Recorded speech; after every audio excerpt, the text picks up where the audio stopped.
Dead Souls by Nikolai Gogol. Translated by D.J. Hogarth.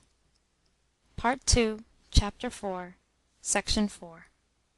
Read by Kalinda. Meanwhile, Samosvitov's feats in the military sphere were being rivalled by the wonders worked by Chichikov's lawyer in the civilian field of action. As a first step, the lawyer caused it to be intimated to the local governor that the public prosecutor was engaged in drawing up a report to his, the local governor's, detriment. Whereafter the lawyer caused it to be intimated also to the chief of gendarmerie that a certain confidential official was engaged in doing the same by him. Whereafter, again, the lawyer confided to the confidential official in question that, owing to the documentary exertions of an official of a still more confidential nature than the first, he, the confidential official first mentioned, was in a fair way to find himself in the same boat as both the local governor and the chief of gendarmerie, with the result that the whole trio were reduced to a frame of mind in which they were only too glad to turn to him, Samosvitov, for advice. The ultimate and farcical upshot was that report came crowding upon report, and that such alleged doings were brought to light as the sun had never before beheld. In fact, the documents in question employed anything and everything as material, even to announcing that such and such an individual had an illegitimate son, that such and such another kept a paid mistress, and that such and such a third was troubled with a gad-about wife. Whereby there became interwoven with and welded into Chichikov's past history and the story of the dead souls such a crop of scandals and innuendoes, could any mortal decide to which of these rubbishy romances to award the palm, since all of them presented an equal claim to that honour. Naturally, when at length the dossier reached the Governor-General himself, it simply flabbergasted the poor man, and even the exceptionally clever and energetic secretary, to whom he deputed the making of an abstract of the same, very nearly lost his reason with the strain of attempting to lay hold of the tangled end of the skein. It happened that just at that time the prince had several other important affairs on hand, and affairs of a very unpleasant nature.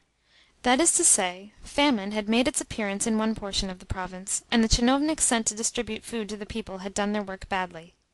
In another portion of the province, certain raskolniki were in a state of ferment, owing to the spreading of a report that an antichrist had arisen who would not even let the dead rest, but was purchasing them wholesale. Wherefore the said raskolniki were summoning folk to prayer and repentance, and under cover of capturing the antichrist in question, were bludgeoning non-antichrists in batches. [Footnote: Raskolniki, dissenters or old believers, i.e., members of the sect which refused to accept the revised version of the church service books promulgated by the Patriarch Nikon in 1665. End footnote. Lastly, the peasants of a third portion of the province had risen against the local landowners and superintendents of police, for the reason that certain rascals had started a rumour that the time was come when the peasants themselves were to become landowners and to wear frock-coats, while the landowners in being were about to revert to the peasant state and take their own wares to market. Wherefore one of the local volosts, oblivious of the fact that an order of things of that kind would lead to a superfluity alike of landowners and of superintendents of police, had refused to pay its taxes, and necessitated recourse to forcible measures. [Footnote: Volosts, fiscal districts. End footnote.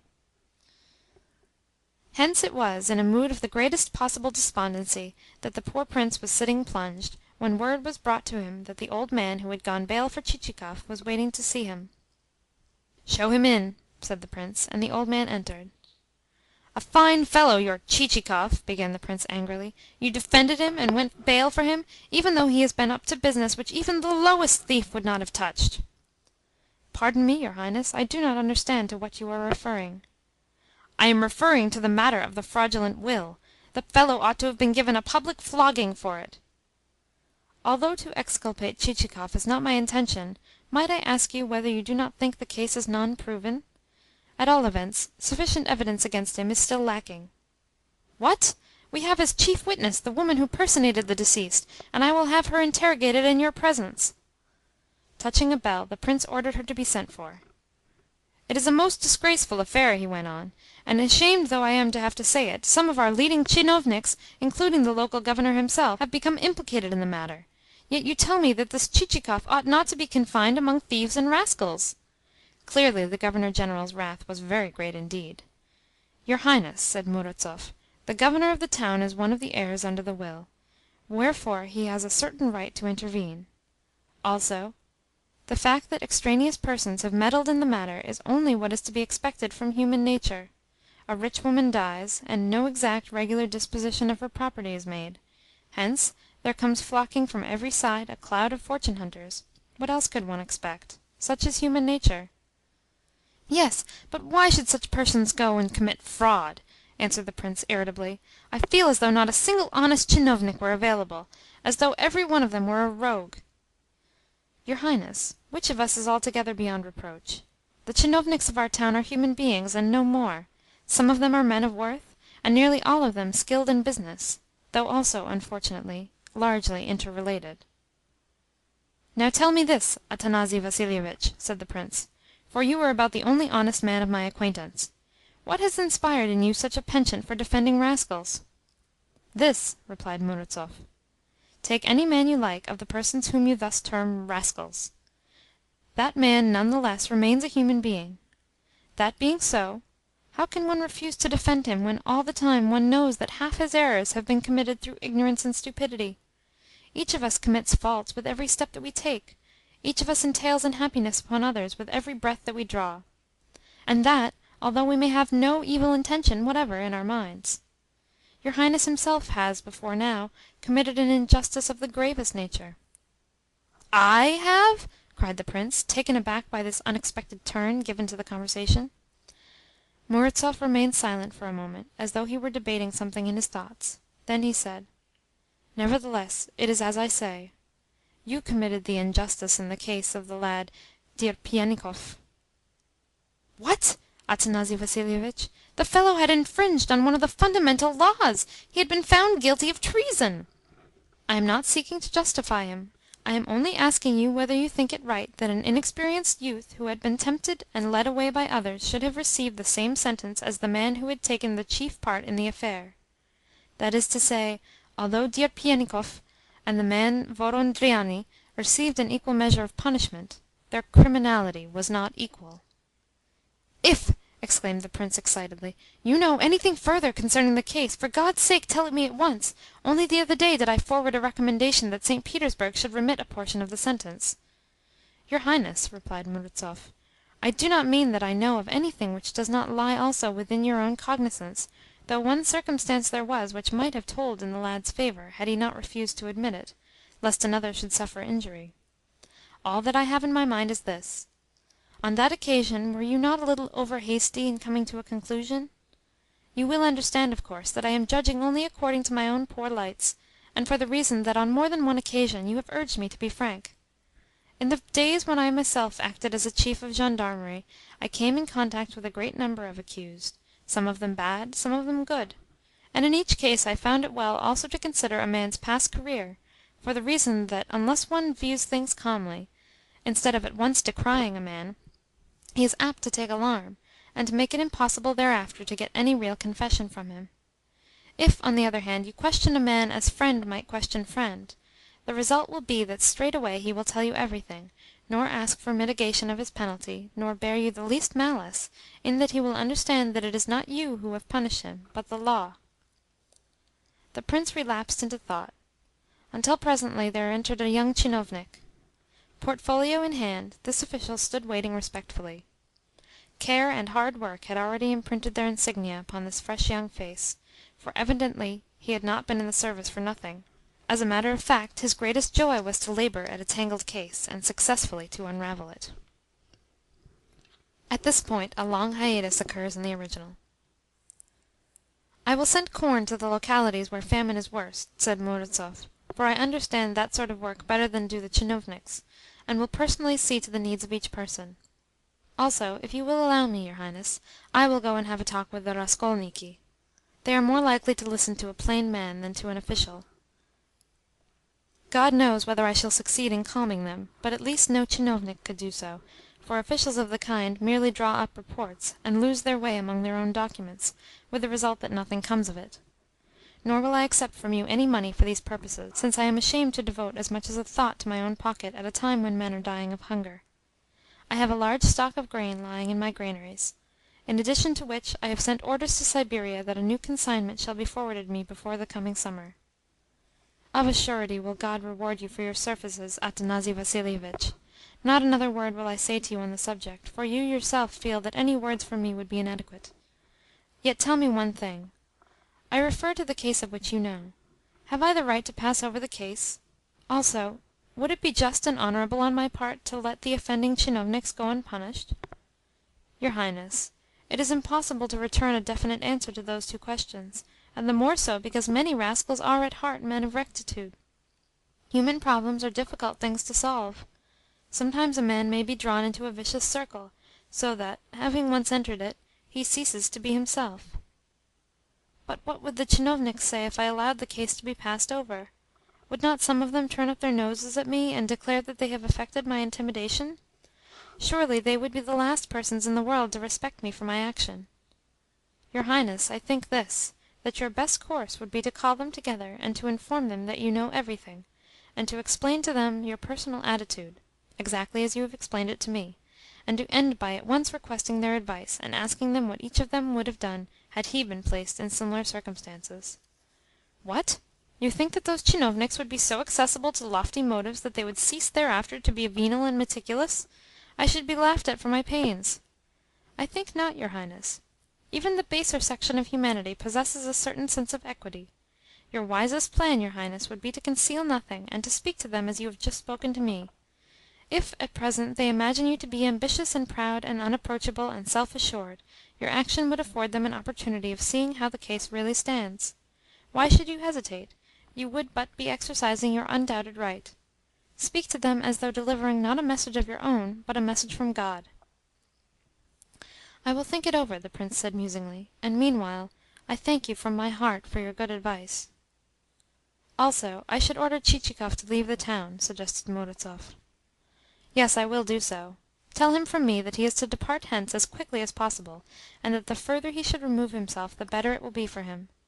Also, tell him that it is only owing to your efforts that he has received a pardon at my hands. Murazov bowed, and proceeded from the Prince's presence to that of Chichikov. He found the prisoner cheerfully enjoying a hearty dinner which, under hot covers, had been brought him from an exceedingly excellent kitchen. But almost the first words which he uttered showed Murazov that the prisoner had been having dealings with the army of bribe-takers, as also that in those transactions his lawyer had played the principal part. "Listen, Paul Ivanovitch," the old man said. "I bring you your freedom, but only on this condition, that you depart out of the town forthwith. Therefore gather together your effects, and waste not a moment, lest worse befall you. Also of all that a certain person has contrived to do on your behalf I am aware. Wherefore let me tell you, as between ourselves, that should the conspiracy come to light, nothing on earth can save him, and in his fall he will involve others rather than be left unaccompanied in the lurch, and not see the guilt shared. How is it that when I left you recently you were in a better frame of mind than you are now? I beg of you not to trifle with the matter. Ah me, what boots that wealth for which men dispute and cut one another's throats? Do they think that it is possible to prosper in this world without thinking of the world to come? Believe me when I say that until a man shall have renounced all that leads humanity to contend without giving a thought to the ordering of spiritual wealth, he will never set his temporal goods either upon a satisfactory foundation. Yes, even as times of want and scarcity may come upon nations, so may they come upon individuals. No matter what may be said to the contrary, the body can never dispense with the soul. Why, then, will you not try to walk in the right way, and by thinking no longer of dead souls, but only of your own living one, regain, with God's help, the better road? I too am leaving the town tomorrow. Hasten, therefore, lest, bereft of my assistance, you meet with some dire misfortune. And the old man departed, leaving Chichikov plunged in thought. Once more had the gravity of life begun to loom large before him. Yes, Murazov was right, he said to himself. It is time that I were moving. Leaving the prison, a warder carrying his effects in his wake, he found Selifan and Petrushka overjoyed at seeing their master once more at liberty. "Well, good fellows," he said kindly, "and now we must pack and be off." "True, true, Paul Ivanovitch," agreed Selifan, "and by this time the roads will have become firmer, for much snow has fallen. Yes, high time is it that we were clear of the town. So weary of it am I that the sight of it hurts my eyes." "Go to the coach-builders," commanded Chichikov, "and have sledge-runners fitted to the koliaska." Chichikov then made his way into the town, though not with the object of paying farewell visits, in view of recent events that might have given rise to some awkwardness, but for the purpose of paying an unobtrusive call to the shop where he had obtained the cloth for his latest suit. There he now purchased 4 more arshins of the same smoked grey shot with flame colour material as he had had before, with the intention of having it made up by the tailor who had fashioned the previous costume, and by promising double remuneration he induced the tailor in question so to hasten the cutting out of the garments that, through sitting up all night over the work, the man might have the whole ready by the break of day. True, the goods were delivered a trifle after the appointed hour, yet the following morning saw the coat and breeches completed, and while the horses were being put to, Chichikov tried on the clothes, and found them equal to the previous creation, even though during the process he caught sight of a bald patch on his head, and was led mournfully to reflect, "Alas! Why did I give way to such despair? Surely I need not have torn my hair out so freely." Then, when the tailor had been paid, our hero left the town. But no longer was he the old Chichikov. He was only a ruin of what he had been, and his frame of mind might have been compared to a building recently pulled down to make room for a new one, while the new one had not yet been erected owing to the non-receipt of the plans from the architect. Murazov, too, had departed, but at an earlier hour, and in a tilt-waggon with Ivan Potapitch. An hour later the Governor-General issued to all and sundry officials a notice that, on the occasion of his departure for St. Petersburg, he would be glad to see the corps of tchinovniks at a private meeting. Accordingly all ranks and grades of officialdom repaired to his residence, and there awaited, not without a certain measure of trepidation and of searching of heart, the Governor-General's entry. When that took place he looked neither clear nor dull. Yet his bearing was proud, and his step assured. The tchinovniks bowed, some of them to the waist, and he answered their salutations with a slight inclination of the head. Then he spoke as follows: "Since I am about to pay a visit to St. Petersburg, I have thought it right to meet you, and to explain to you privately my reasons for doing so. An affair of a most scandalous character has taken place in our midst. To what affair I am referring I think most of those present will guess. Now, an automatic process has led to that affair bringing about the discovery of other matters. Those matters are no less dishonourable than the primary one, and to that I regret to have to add that there stand involved in them certain persons whom I had hitherto believed to be honourable. Of the object aimed at by those who have complicated matters to the point of making their resolution almost impossible by ordinary methods, I am aware. As also I am aware of the identity of the ringleader, despite the skill with which he has sought to conceal his share in the scandal. But the principal point is, that I propose to decide these matters not by formal documentary process, but by the more summary process of court-martial, and that I hope, when the circumstances have been laid before his Imperial Majesty, to receive from him authority to adopt the course which I have mentioned. For I conceive that when it has become impossible to resolve a case by civil means, and some of the necessary documents have been burnt, and attempts have been made, both through the adduction of an excess of false and extraneous evidence, and through the framing of fictitious reports, to cloud an already sufficiently obscure investigation with an added measure of complexity, when all these circumstances have arisen, I conceive that the only possible tribunal to deal with them is a military tribunal. But on that point I should like your opinion." The Prince paused for a moment or two, as though awaiting a reply, but none came, seeing that every man had his eyes bent upon the floor, and many of the audience had turned white in the face. "Then," he went on, "I may say that I am aware also of a matter which those who have carried it through believe to lie only within the cognizance of themselves. The particulars of that matter will not be set forth in documentary form, but only through process of myself acting as plaintiff and petitioner, and producing none but ocular evidence." Among the throng of tchinovniks some one gave a start, and thereby caused others of the more apprehensive sort to fall to trembling in their shoes. "Without saying does it go, that the prime conspirators ought to undergo deprivation of rank and property, and that the remainder ought to be dismissed from their posts. For though that course would cause a certain proportion of the innocent to suffer with the guilty, there would seem to be no other course available, seeing that the affair is one of the most disgraceful nature, and calls aloud for justice.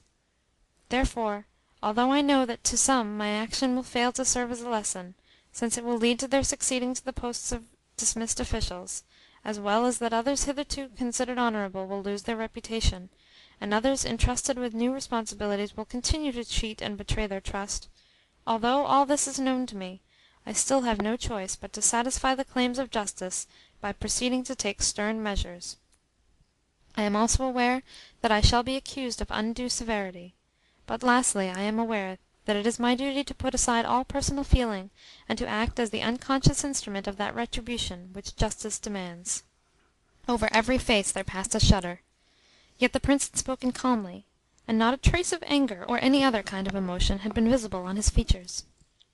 "Nevertheless," he went on, "the very man in whose hands the fate of so many now lies, the very man whom no prayer for mercy could ever have influenced, himself desires to make a request of you. Should you grant that request, all will be forgotten and blotted out and pardoned, for I myself will intercede with the throne on your behalf. That request is this: I know that by no manner of means, by no preventive measures, and by no penalties will dishonesty ever be completely extirpated from our midst, for the reason that its roots have struck too deep, and that the dishonourable traffic in bribes has become a necessity to, even the mainstay of, some whose nature is not innately venal.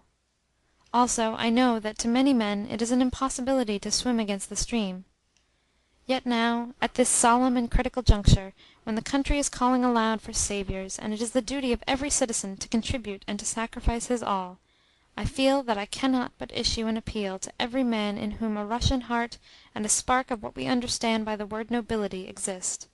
For, after all, which of us is more guilty than his fellow?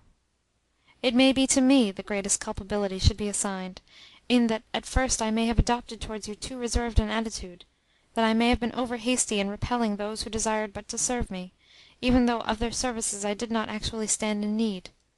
Yet, had they really loved justice and the good of their country, I think that they would have been less prone to take offence at the coldness of my attitude, but would have sacrificed their feelings and their personality to their superior convictions. For hardly can it be that I failed to note their overtures and the loftiness of their motives, or that I would not have accepted any wise and useful advice proffered.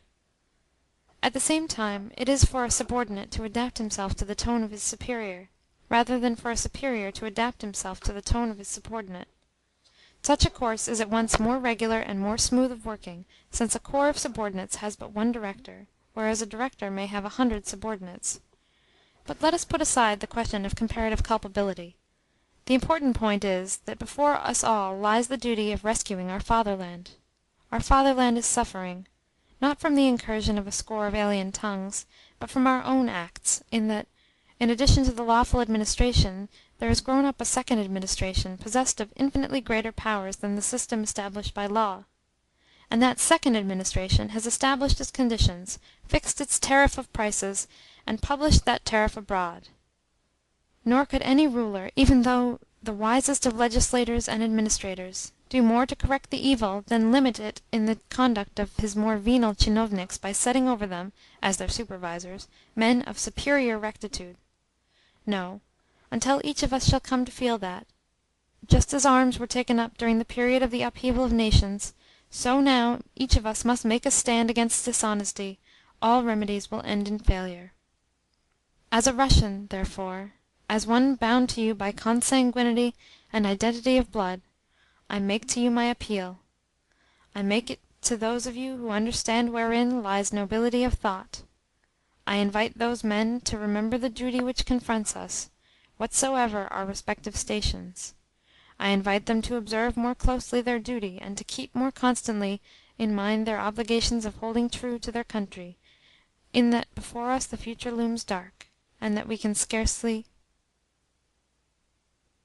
Here the manuscript of the original comes abruptly to an end. End of Dead Souls by Nikolai Vasilievich Gogol, translated by D.J. Hogarth.